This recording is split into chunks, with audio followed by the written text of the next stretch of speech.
Have you ever had a bad concussion? Yeah. I had a real bad concussion in training camp in Phoenix. It was scary. I got hit the back of my head, and growing up trying to be tough and pretending like nothing's wrong. I went and lined up. Supposedly what they said is I lined up on the wrong side of the puck, taking a face off, and they asked me if I'm all right, and I go, what's wrong? Well, you're on the wrong side. And I'm like, oh. And then right away they took me off, and I had to go to LA to get tested, and I was out for 6 weeks. And that was hard.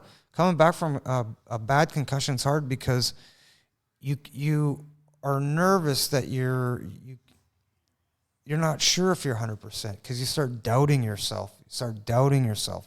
And finally you get over it, you feel better, get in some practices.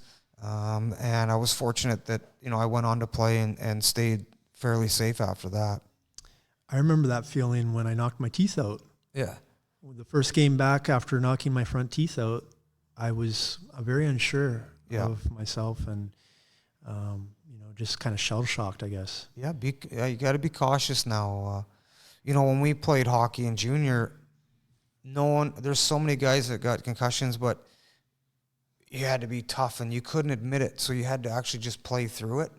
You're not even knowing what you're doing, but it's kind of sad, but that's the way it was. Look in the Barry Beck days and Stan Smeel back in those days, you didn't want to look weak, which is a sad thing because you got to make sure you protect the most important thing and that's your brain. So, if you get knocked really hard, you just got to make sure that you're okay for all those kids out there.